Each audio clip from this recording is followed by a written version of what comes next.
This is a presentation of the United States Australian Football League, the USAFL. I'll take fullback. Okay.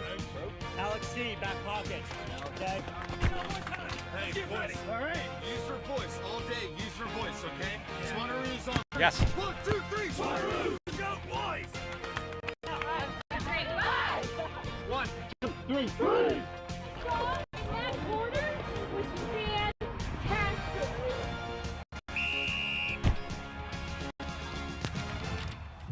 Welcome to the USAFL 2024 Nationals, presented by Tasmanian.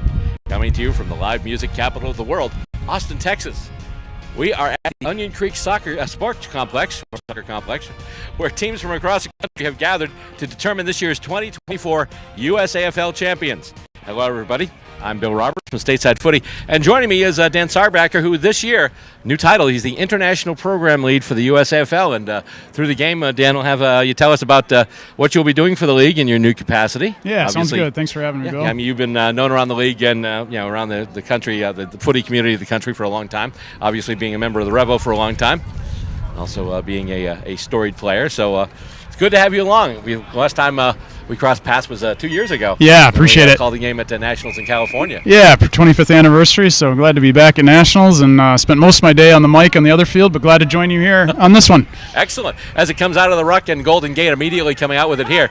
And let's see, moving, and the ball is loose. Denver tries to pick it up. He is wrapped right up. However, he didn't have the ball, so that should be a holding the man free kick, and it will be. And it's going right now to Daniel Duffield of the Denver Bulldogs. And that's a long kick in. Let's see here. And almost intercept mark, but the Bulldogs have it now. He sells some candy, makes some space, kicks out to the far wing. He's got it. Mark taken there by number 25. That's Lincoln Uter. Bit of an angle there, but he's definitely within distance. Bill, no surprise, the action's hot right out of the gate here. We'll talk a little more about that after the kick, but both sides hot on pressure. Denver getting a little bit better of it here just at the beginning and working into forward 50. And let's see, that kick is high, and it is wide. So looking up the results from earlier, Denver had a win against Sac, 7-6-48 to 1-2-8, and Golden Gate over Sacramento, 4-7-31 to 1-4-10. What's that mean? The two sides you're looking at here right now are through to the semifinals, but the place is yet to be determined by this game. Okay, so we're talking percentage now. Comes out once again, the Bulldogs have it, and he is wrapped up, and That's a ball. And why does place matter, Bill? Because Austin's waiting on the other side of this tournament. So first place here might avoid Austin if they secure first place in the other half of this Division I tournament. Thank you for that. That's a big thing because obviously Austin has been winning this for multiple years. Golden Gate building up the far side there with some kick to kick. Nice mark. Up it goes. Let's see. Can he get it? It goes off a bunch of hands, but we've got a whistle. And I think we had a little bit of infringement there. We've got a free kick being awarded, looks like.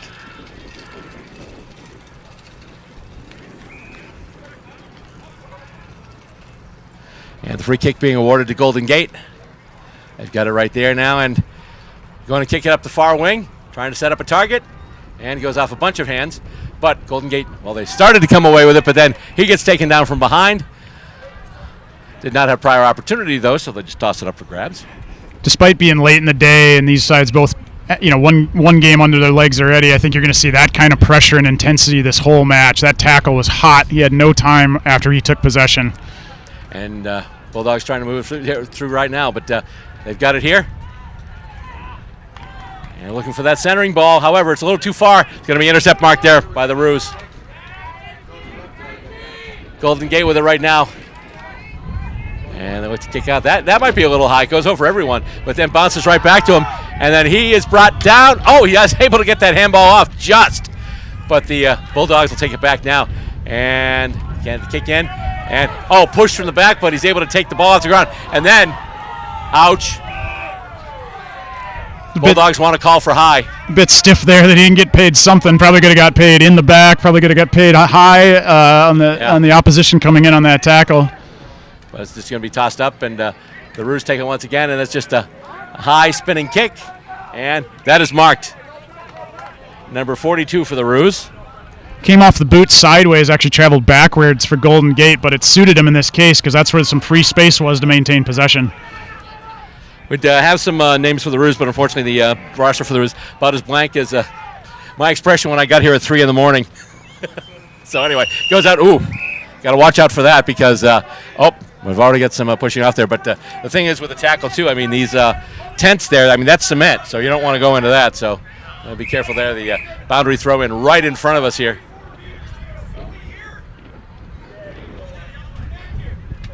All right. Up it goes. And hit out. Roos have it. Handballed out. Right into the hands of one of the Bulldogs, though. But now the Roos have it again. In their own back line. Looking to kick it out now, going up the corridor. Looking to get a mark. Goes right through his hands, but right to another player. And we got a whistle. Let's see what they paid here. It's going to be a Bulldogs kick, but I'm not sure why. I missed the signal from the umpire. So did I. It's one of those things sometimes when you're following the ball and the umpire's off the ball, you don't see that right away. It's not like we're in the 7 box with like a bunch of champion data people underneath us. That kick going in toward the sticks. Oh, marked right in front. And that kick looks to be tailing off a little bit. Will it stay in? No, that's out on the full. Bill, good example there. Both directions, both Denver playing on quickly. Roos intercept mark playing on quickly. I think strategically both of these sides know when the pressure's that hot that we've seen thus far, the way to win this game and break this game open is going to be to play on quickly and expose the opposition and the holes that open during transition.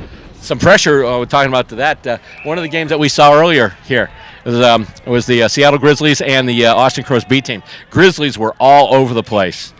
And it was like 73-11 or something, some ridiculous thing. But really good result. Really good result for Seattle in that. Obviously, the depth in Austin there. We knew that reserve side would be very good, competing in Div 2. So congrats to the Seattle Grizzlies. Sets up a meaningful game in the morning. If they win, they're through. Awesome. So let's see what's going on here. I believe we have a boundary throw in the pocket. Indeed, we do.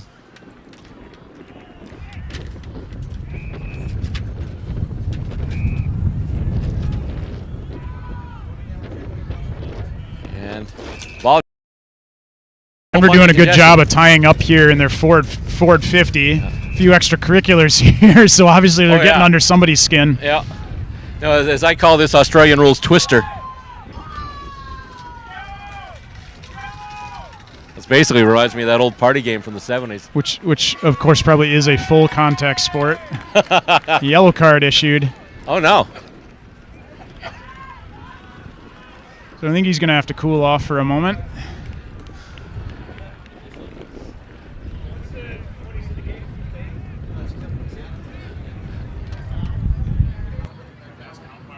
There you go. No.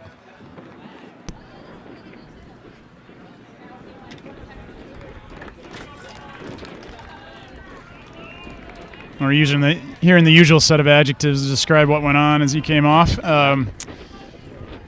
Did we just miss the scoring shot? Yeah. Denver, We did. Denver converts on that. Yeah, and that's a goal. So then Denver's now 1-1-7. Critical restart here. Obviously, disruption there with the yellow card issued. Yeah. Golden Gate's going to want to settle a bit. A little disadvantaged with the wind slightly from our right to left in the broadcast. Wind blowing towards the Onion Creek side. And right now we've got the soccer free kick wall in front of us too, so that makes things a tad difficult.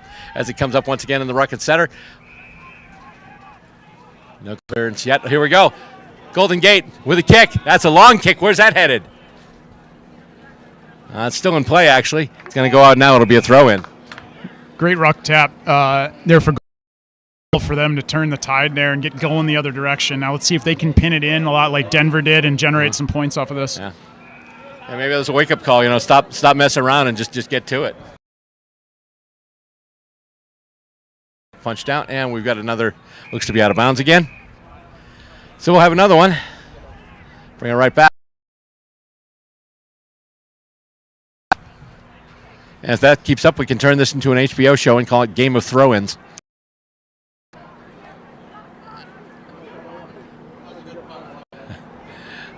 And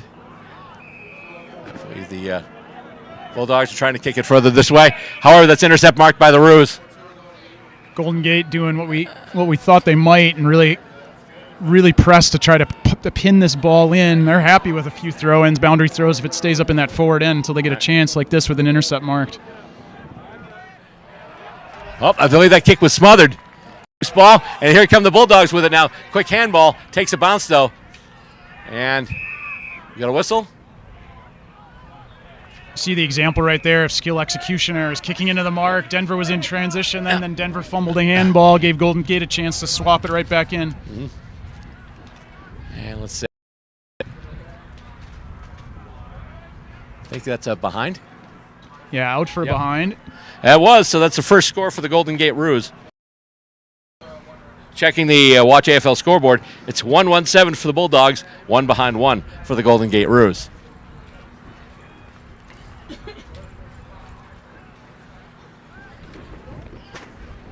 As he comes back up the ground, and a bunch of players going up for it. Roos, they have numbers around the ball currently, and they're able to get it and kick out towards the boundary. That is well way wide though. That's out of play. Out on the full. It'll be a free kick for the Bulldogs. Great individual effort by Tim Linfeld there. He's getting dragged down, so the kick goes out of bounds on the full due to the pressure. Bit unconventional from the Bulldogs. They kicked up into the far side of the ground, which is where the wind's coming from. That'd be more advantageous for the offensive team here at Golden Gate Roos at this end of the field because it's easier to rebound. The ball drifted right into the middle of the field, which is what you worry about with that kick up into the wind. And a little bit of a line drive kick, and that's marked. And he gets a good high kickoff. However, actually, I thought the Roos were kick going up and heading to the foul boundary. Boundary throw in on the other side of the ground. They're an example about earlier. Denver chose on that kick out to go up to the far side. We're on the broadcast side here on the winded side of the ground, building up this near side. Instead, that time they got that mark on the boundary here, chose to go inboard. Now they're in their offensive end for the boundary throw. And coming out, hit out by the Bulldogs. They get it to advantage. Can they get the kick there? That looks like it's going to go a little far. And that's going to be out. And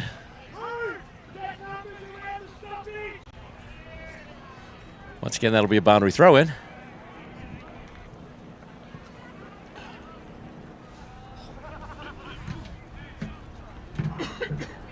Up it goes and hit out by the Bulldogs. Trying to get somebody in front. They mark it right in front, and he plays on. And, oh, it's touch. It's a behind. So Denver with another minor score. Good example there. A lot of traffic really got sucked to the ball. Denver player was able to put that to boot. Didn't travel 15, but didn't matter. One of his guys had snuck out more towards the corridor, collected that ball, had a shot on the frame, but touched as it was traveling. So the kick in's coming from Golden Gate. That is marked. And now Golden Gate looks to bring it back. Chip kick. And not able to mark it, but he's able to pick it up on the rebound. And then Golden Gate now kicking into their half of the ground. Ball goes to ground. They get it once again. And handball back, making themselves some space. Almost cost them as there's a possibility of one of the Bulldogs getting a hand on. The Bulldogs do have it now. And they're moving it back to their attacking half of the ground. Let's see who's got it right now. It's going to be, oh boy, big collision there. But the Roos had numbers around the ball. There were a couple of Bulldogs back there too, but the Roos were basically in position to do something with it. Great. And that kick right up center is going to be intercept marked. It is. He's going to play on. Big kick. And marked. In tight there. The mark taken by Michael O'Brien, number 47. Really tight angle. The commitment from both sides evidence. Bodies are flying at each other. Pressure's really high. It caused that skill error on the kick and led to the Denver intercept mark. And the kick goes across the face of goal, and Denver marks it again. So basically it's coming from the other side now. Still a pretty tight angle. And let's see there. That looks pretty good. Is it? It's a goal! Wow. Back and forth affair, Bill, here. Really trading punches, but in the end, commitment from both sides. Denver coming out on top was just, cleaner by one time in that entire sequence. Got that intercept mark, eventually worked the ball across the field after a bit of a miss of a shot that we had here in our close pocket, but they ended up converting in the end because they were able to pin it in. Right now, both teams, they are swapping punches, but right now Denver seems to be landing a few more of them. On the USAFL scoreboard, it is 2-2-14 for the Denver Bulldogs. Still one behind one for the Golden Gate Roos, as once again they try and move it out of the ruck. Bulldogs have it there, and, that's hit ahead. Roos have it now. Golden Gate on the move. Takes a hop, sits right for him. He's able to handball it ahead. He's got it to another recipient. He's going to kick it. Let's see, where's that going? That's bending. And let's see, I think that just wound up. That's a behind. Just out for a behind. We talked about in the reveal show a couple weeks ago, Dan Livy really key to this offense. Directs traffic really well for Golden Gate in there. He was pivotal, number 5, connecting with handballs, linking up through the forward lines for them to get that opportunity. And that kick goes through everybody. Could be advantageous for the Bulldogs. They move it ahead. Here we go. He stops, sells a little bit of candy, gets that kick off. He's got a target. Can he get him? They're going to give it chase. He's got it now. Handball's back. He's loose. He's wrapped up, but he gets the ball away. Right now they've got teammates in space. Handballs are right to him. Almost sold him into trouble there, though. And now one of the Roos has it, and he's brought down. And the umpire says, give me the ball. I will take that, and I will toss it up back to both of you. Golden Gate actually be really happy with that tie-up there. Really extraordinary how quickly Denver transitioned upfield when they got possession again. Absolutely. Golden Gate had worked their way down, but how quickly that arrived back in Denver's forward line. So far, all Golden Gate has to show for it is 2 minor scores, while as Denver has 2 minors and 2 majors. And we've got another whistle.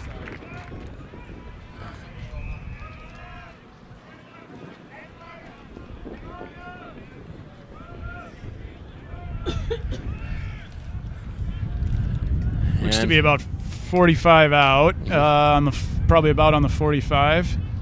All right. Oh, sorry, Here we go. much closer than Much that. closer. Kick, and let's see, is that kick going? That's another goal, I think. That's another goal. Nice angle, nice kick. So he's adjusting his socks at 45 out, Bill, and then approached his kick. Hey, whatever works. All right, Denver getting the better run of play at this point. Transition play was extremely good. Golden Gate's throwing everything they can at it and sometimes thwarting it, but in the end, Denver's just had a little bit better use of the football. They're finding pockets to target within Golden Gate's defense, and that transition has exposed Golden Gate a little bit. So when you see that field open up, particularly when Denver's transitioning from longer spaces away, they seem to be even more successful than when they're pinned in and taking longer to score when the compaction happens. As it comes out of the ruck, Golden Gate kicking it deep in their attacking half, but now there's a battle for it. Once again, battle on the ground, and it looks like the Bulldogs will get it. They'll kick it back to their attacking half. Let's see, it's going to take a bounce. And then Golden Gate, oh, nice job there reaching in, getting that block there. And here we go with another chance. However, they kick it right to one of the Roos. Looked like the Bulldogs were working on another chance, but unfortunately just couldn't spot the ball in the right place. And, oh, did they pay it? No, they didn't. As I say, that would have been a heck of an intercept mark.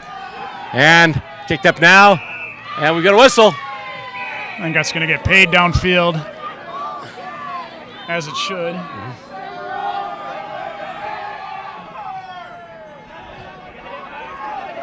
That kick goes in towards the sticks. Let's see here. It's going to roll, and a couple of people battling for it there now.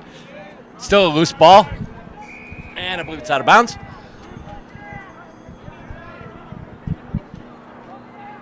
Yeah, looks like it'll be a boundary throw-in. Once again, those back-to-back goalposts are totally throwing me off here. Yeah, the angle we're sitting at, and you'll see it on the broadcast too, a little confusing because we got 5 ovals out here and 2 of them end-to-end here on this side of the ground. Oh, that kick smothered. He tried an off-angle shot for goal, and that was smothered. He'll try it again. But then the Bulldogs will take it. Kicks in. Nice bounce for the Bulldogs. However, the Roos get it first. Fendoff slipped a little high there on 29 for the Bulldogs. He caught one in the mush. Umpire missed it.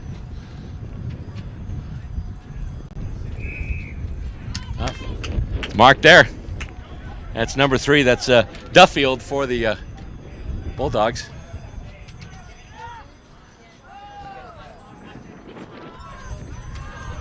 Bulldogs now at center. Here we go. Trying to find a space. They kick it into their attacking half.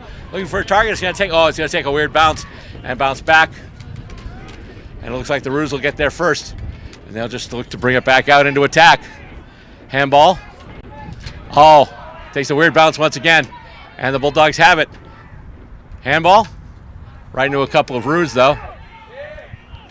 And they've got it back, and they're going to move it to their half of the ground once again as they go into attack. And that is spoiled. Roos get it back momentarily. And now here come the Bulldogs. That handball goes a little errant. And here come the Roos with it now. Here's a big kick. Can they line somebody up under it? They cannot. They've got somebody there with it now, and he's dispossessed. He's got it again, and he's just brought right down. And we got a whistle, and the umpire will ball it up. Dan Livy absorbing a lot of pressure again in the middle. He's working, he's gassed, trying to get back up to this contest, but really important for Golden Gate in their transition and getting that ball moving forward. That's going to go out. We'll have another throw in.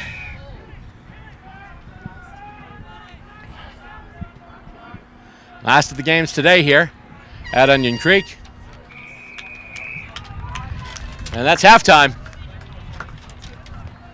We have 1 half to go for today. Big outing for Denver. Golden Gate battling, scrapping, but not converting yet. Bill, we mentioned the relevance of this. Both these sides would be through to the semifinals based on their early wins over Sacramento. But the winner of this game will take the top of this division and play the second-place club in the other half of Division 1. That's key. So we don't know the results that are going to happen next door. Austin's playing right now. Everyone's curious to know if they win that game, they win that division, they'll get the second-place team here. So that's what Golden Gate's staring at if they can't put some more points on the board in the second half. Looking once again at the Watch AFL scoreboard, the score now stands the Denver Bulldogs, 3 goals, 2 behinds, 20 points, and the Golden Gate Roos, 2 behinds, 2 total.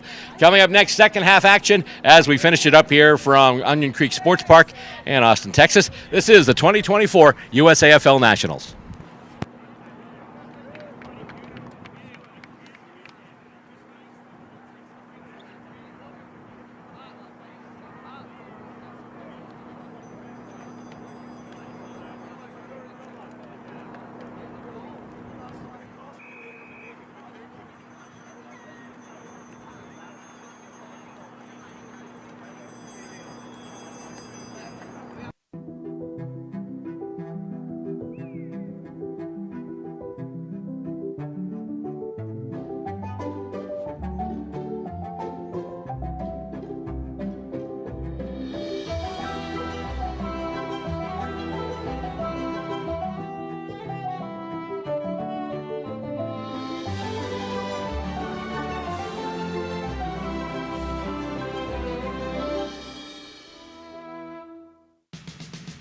The USAFL 2024 Nationals is brought to you by Tasmanian, the quiet pursuit of the extraordinary. Cooper's, Australian made and owned. Cooper's Beer. Visit Austin, live music capital of the world. Aussie Sports USA, the official apparel provider of the USAFL. Qantas Airlines, the spirit of Australia. The Australian Consulate General, Houston. Three Cuts Gin. Odin Mortgage and Tax. CyberSolve IQ, the inaugural cybersecurity partner of the USAFL. And by USAFL Foundation. Play on.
Second half action about to start here in this last game of the day.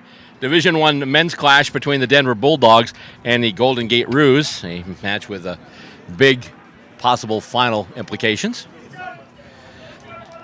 Consulting once again with the Watch AFL scoreboard, we stand at Denver, 3 goals, 2 behinds, 20 points, and the Golden Gate Roos, 2 behinds, 2. And with me is USAFL International Program Lead, I might add, newly installed International Program Lead, Dan Sarbacker. Yeah, I think about 2.5 weeks into the job. Fresh on it, but we got a couple of things done right out of the gate.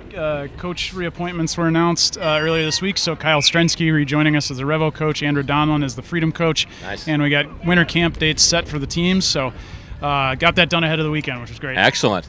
Now, one of the things we'll talk about, obviously, over the last few years since COVID, there's been no International Cup, and I know there was a bunch of stuff happening this year, but where's that going moving forward? Yeah, it's still a big unknown is the reality. COVID was a massive interruption, broke a lot of the international schedules, and so there was no international footy happening. We're trying to get that back lined up again. Transatlantic Cup this past August was a big event, so 3 European sides, 3 American sides. But where we go from here, we're not sure, and so that's part of my role is to help figure that out in conjunction with the AFL for events they may host or events we may host. So we're looking forward to putting some dates on the calendar for guys. As the Roos bring it deep in their attacking territory, it skips, it rolls, and it goes out of bounds. We'll have a boundary throw in, but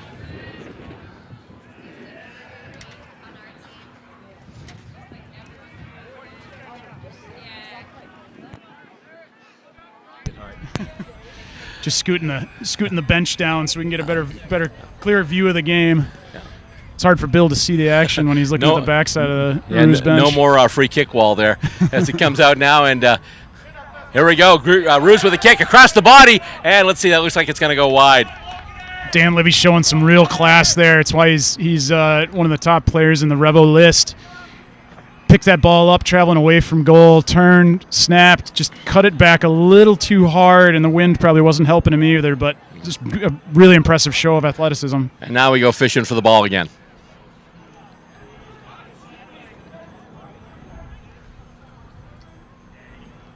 And the kick in now from the Bulldogs. That's marked. So they've got it now on the far side. Yeah, I wasn't sure if that was going to go through his hands or not. And a very nice mark there, being able to hang on to that. And now, he's pushed off the ball. He almost marked it anyway, but Golden Gate has it back now. And they're going to try and kick it back to attack, although that kick is smothered. And the Bulldogs are able to get a kick now. It's a race for it. Who's going to get there first? And let's see. Looks like the Bulldogs are going to get there. He stops. He's taken down, but he gets the ball off just before he is taken down. Golden Gate tries to kick up right now, and that's a little bit of a fell right in front of him. He was all set to intercept mark there, but it just dipped and fell in front of him. And now, that's almost a torp going through from the one side to the other from the Golden Gate Ruse, and that's going to go. That'll be in play, but then it'll skip out, so it'll be a boundary throw. The umpire says should be delivered on that. No, he didn't have the guts to call it. He calls for a throw-in. Good acceleration here on the wing from Golden Gate to create that separation and get that forward 50 entry. Got rebounded right away, but it was a really nice job on the pickup here on the wing. Last game we did, I had one of the umpires in here. That's a question I should have asked him about, deliberate, because it's one of those things. It's almost like running too far where you almost never see it these days. Insufficient attempt, I should probably clarify. He wasn't necessarily deliberately kicking it out of bounds, but he didn't try. Here we go, Roos have it now. That's a kick. Oh, no! Bit stiff, called a behind on that. Maybe he was right. Maybe it was over the post. But Wynn caught it. Golden Gate pressing here. They'll certainly want to lock this in, get that first straight kick of the day. That'll bring them right back into this match. And that kick in going in. And, that is marked. That is beautiful. Number 55, Oscar Fairweather. And now he kicks it up. And ball goes to ground. Bounces off a set of Golden Gate hands. And now kicked forward by the Bulldogs. They've got it now, and Bulldogs try and move it ahead. And a lot of congestion here once again. Player tied up. And the umpire will call for it and toss it back up. Tim Lindfeld showing some desperation on that last clearance by Denver just to work his way around front and get hands on the ball to bring it to ground. And, we got a whistle? I think he got pinged for a throw. Yep. Golden Gate has opportunities if they can move quickly here. But see, that's the key. Like right now, he's just standing back there waiting for a target. Sometimes it's better to just try it. Oh, there we go. The point I was about to make was rather moot because the kick got smothered anyway. But as someone who's played for a long time, in a case like that, do you wait for targets to open up, or you just try and push it down and not give their defense time to firm up? Well, I'm not his coach, but I can tell you the advantages of looking to play on quickly, especially in transition. Denver was pushing forward. It was their ball. Suddenly the throw, ball transitions, Golden Gate ball. They could have moved quickly and target some of those open spaces. Even if it wasn't clean, they would have been moving the ball forward, gaining meters, and potentially pressing in on 50. Speaking of 50, I think we've just had a 50. Because right now, who's it walking toward the goals there? That's Damian Farinola. Just perusing the first half stats here, and maybe as you'd expect, kicks really level, handballs really level. One of the big differences, though, effective handballs, so the ones that are connecting and that don't spill and are actually breaking a teammate free. Denver with the advantage there, 13-8. No surprise there. They did move the ball better and actually created their scoring chances off and off the hands. Farinola with a kick. Farinola with a goal. So just when Golden Gate were starting to come back and starting to make themselves known, Denver comes back. They got aided, but because obviously after that stoppage, we saw Farinola walking up. So at some point, a 50 got paid. Yeah. And then he was able to just put that right through. You were right on it. You're right on it, Bill. Sorry to interrupt. I cut you off there. No worries. No worries at all. You're right on it there. What a backbreaker for Golden Gate. They were starting to get the better bit of play. Possessions were starting to work for them. Their transition was working. They were getting chances in forward 50, and then suddenly give up maybe kind of a silly penalty and give up a goal for it.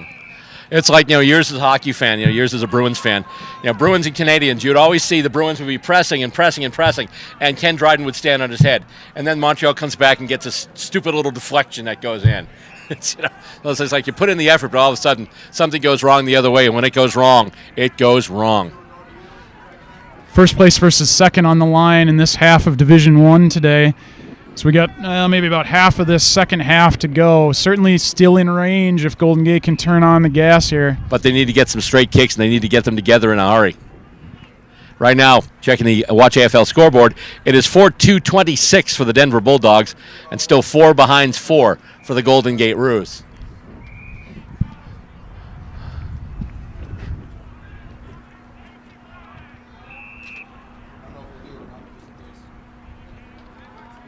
And we have a free kick going to the... I think he's looks like he's lining up to maybe try to snap this across the body. Did he bend it? Let's see. Wow, that's a kick. That's an elite goal by any standard, Bill. Shades of the J-curve. He was probably 40 meters out and was able to snap that across the body. Wind would not have been helping there, pushing out from goal and across in a way that wasn't helping him keep that in between the sticks, but he nailed it. Yeah, he hooked that thing. That's precision. That's a beautiful kick. Denver extending their lead here a little bit. They're certainly in the driver's seat as things go pear-shaped for them. Their pressure's been good. As I mentioned, statistically, those effective handballs are category they're really winning. And when both sides are tackling and applying pressure as well as they are, it's the team that's going to get the football and use it properly is going to be the one that's going to run out the winner here. And coming off that last ball up, basically the Golden Gate ruckman just took it, ran with it, and started to run, and they called it back. Some of the Golden Gate players with their arms outstretched, wondering. Yeah, I'm not sure why either, to be honest. He threw the ball up, so the umpire was ready. I don't know what he's calling it back for. And now it's punched ahead, and that's the key. We've seen a lot of times where things lead to congestion where it's just tapped out, but a couple of teams would just like punch it right out and be able to make themselves some space by doing that. Yeah, Denver's been most effective today when they've actually had larger spaces to have to transition through. And let's see that kick from Golden Gate. Stops, and I think that's going to be another behind. Yes, it is. What they've really done effectively is tie up the ball when the ball's been pinned into either end. They've been okay, but what they've done is kept themselves alive for those opportunities where there is longer field to transition. When those spaces do open up, they've been really effective, the Bulldogs. Once again, taking a look at the Watch AFL scoreboard, now it's Denver 5-2-32 and Golden Gate 5 behind 5. So when you think about this, it's like a 27-point difference between these two clubs, yet only a difference of 2 scoring shots. Massive mark there by Tim Limfell. One-handed, basically drifted back with some courage into that pack and then connected the next pass, connected that kick. So let's see how he can do here. He's just going to let it fly. Will it make it? Actually, let's see. We're waiting on the call and made the... I think it was it's intercept marked right there in the goal square. So Denver taking it back out.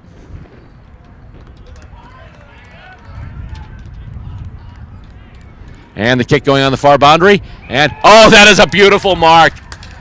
Beautiful mark there by Lincoln Uter once again. Smothered off of hands. I like the intent to play on, but he did so with stationary feet, so he ended up handballing right back into the opposition. So Golden Gate with a kick now. And, that's a big spoil coming from the Bulldogs. They're trying to move it ahead right now. He's got it. Big kick into their attacking half. And intercept mark there by Golden Gate. 24 for Denver there. Just really nice sequence. Three touches on the football. He had that big spoil, nearly took that big mark, collected his own crumbs, got the hands away, and then got it back a moment later. 24 for Denver, who probably gained him 60 meters in that sequence all by himself. That's a big kick. Let's see where it goes. I think that's going to be out of bounds. We'll have a boundary throw in. Obviously, it's a good result for the Roos. You've got meters gained. You've got the throw in your own forward pocket. But it's worth a ping there when the forward 50's open like that. Ended up going out for a throw in, but Golden Gate with the opportunity to pin it in here. And it's loose in front. Still loose in front. And he's able to kick it through. In front, but once again, across the body.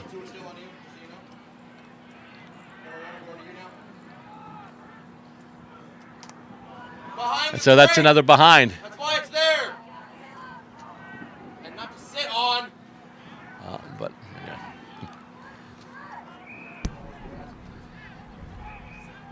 And let's see, we've got tackle up there.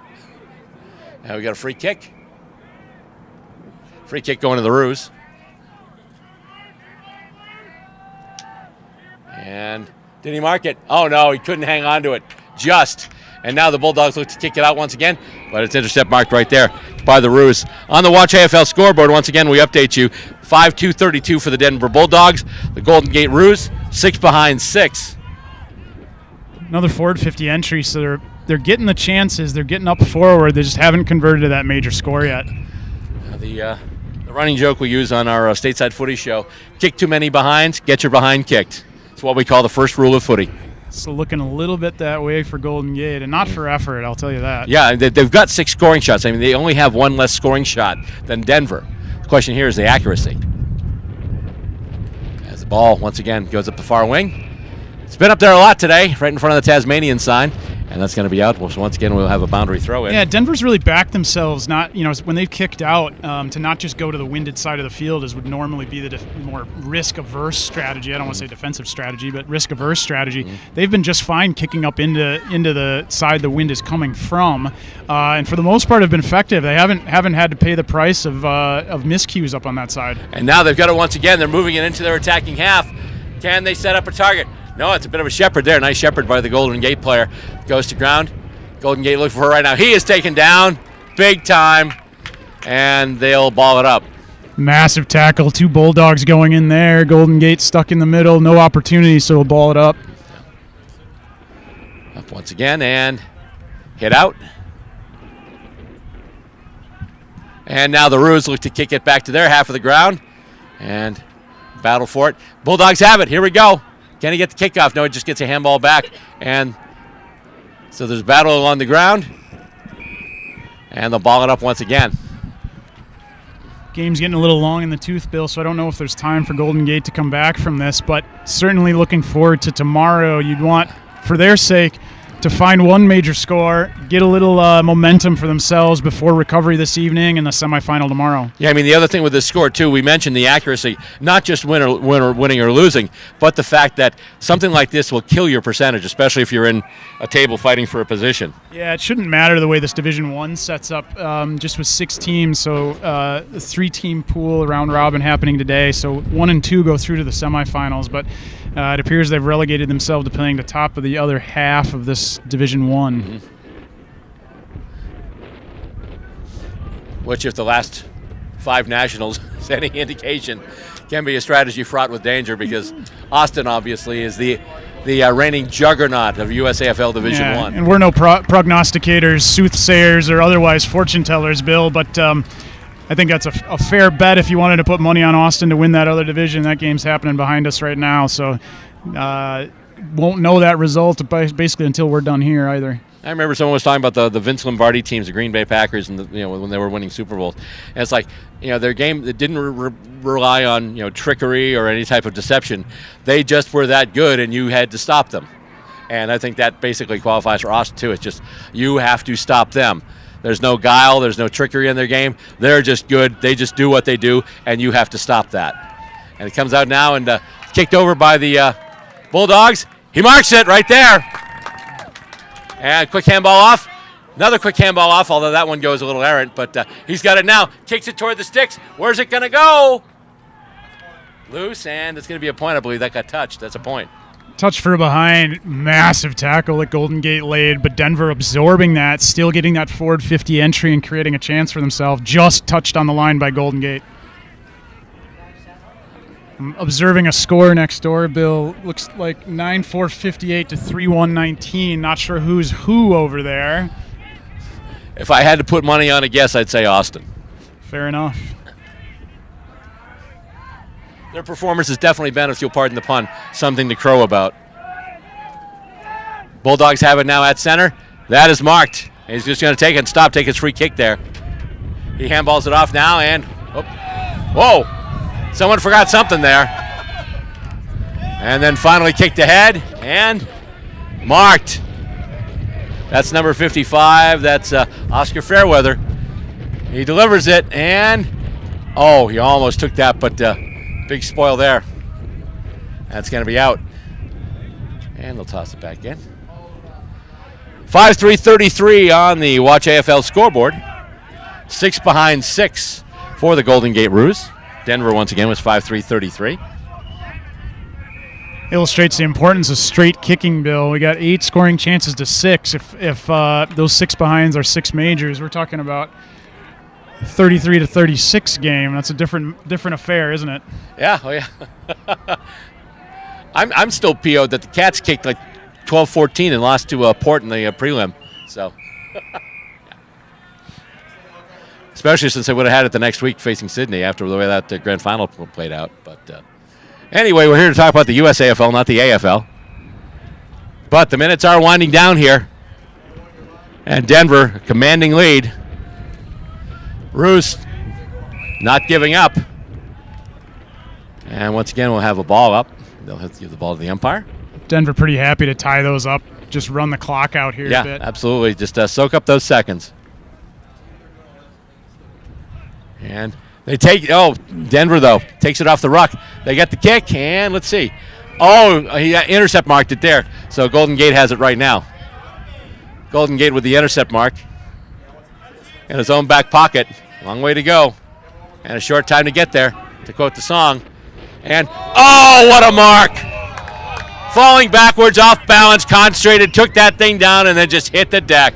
Courageous Beautiful mark in traffic there, falling away, eyes on it the whole way, backed himself in. And there we go, another nice mark. Wind swirling a little. That almost came up short from where Dan Libby was, but he got hands underneath it. And that's going to go just an attempted goal. Comes a little short. It's going to go out of bounds. At least it's not out on the full. So we'll have another boundary throw in.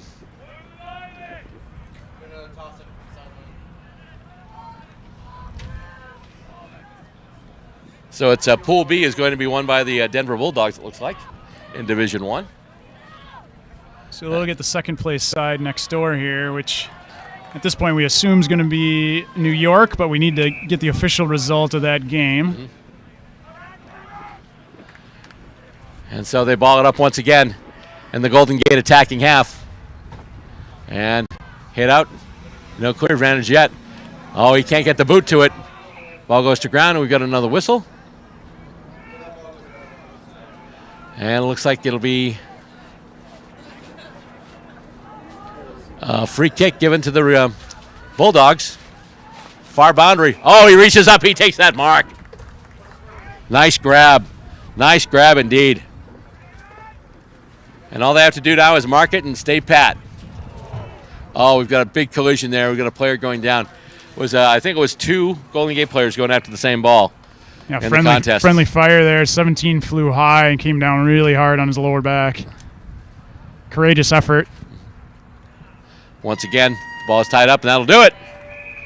There's the horn, and there's the final siren. The final horn for the game, final whistle, and the final whistle for day 1 of the USAFL Nationals, at least on field 2. Final score, once again, consulting the Watch AFL scoreboard. The Denver Bulldogs, 5 goals, 3 behinds, 33 points. And the Golden Gate Roos, 6 behinds, 6 points. And that'll do it for our action today, but we've got a whole slate of games tomorrow. We've got 7 games coming to you live tomorrow from field number 2. And we'll start those once again at 8 a.m., so make sure you tune in for that. Once again, I'd like to thank the new international program lead, Dan Sarbacker, for joining us. Thanks for having me, Bill. It's good fun. Giving us some much-needed perspective, too, especially with these 2 teams. And really, aside from the fact that kicking went a little stray, I mean, these teams are really evenly matched and 2 really powerful sides in Division 1. Yeah, they would. This game could have gone either way, to be honest. Golden Gate gets a couple of straight kicks, and we might have had a different result there. But they're not done. That's the important part. But like we said, both these sides through to the semifinals based on wins against Sacramento earlier. So they're going to meet New York and Austin, respectively, from the other half of the Division 1, who both had wins against the Quebec Saints. We're waiting on the actual result of that game to know who placed where and then who these sides will play tomorrow. Yeah, the Denver Bulldogs, actually, we saw them twice today because that game against Sacramento was also on this ground. And, yeah, Denver just has been really just very dominant today. Yeah, they were the class of this game. You saw it just hot tackling, a lot of pressure from both sides. But in the end, Denver a little bit cleaner. They used the handballs more effectively. That's what broke them free, allowed them to get more forward 50 entries, more opportunities on goal, and in the end, they converted those. Yeah, and we mentioned, we talk about, all the things that Austin has done the last few years, but let's not forget, the trophy cabinet for the Denver Bulldogs has a few sagging shelves, too. Oh, they've got plenty of incentive, too. They've gone down to Austin a couple times in grand finals recently, so they've been within a sniff. They're looking to hang another one themselves. All right. Dan Zarbecker, thank you very much for joining us. On behalf of everyone here, all the crew from Gridiron Sports, and also all the people from the USAFL, I'm signing off for the day. Bill Roberts from Stateside Footy. Thank you so much for tuning in. And by the way, we're done today, but we're not done yet. More coming up tomorrow. Make sure to tune in then. Thanks a lot.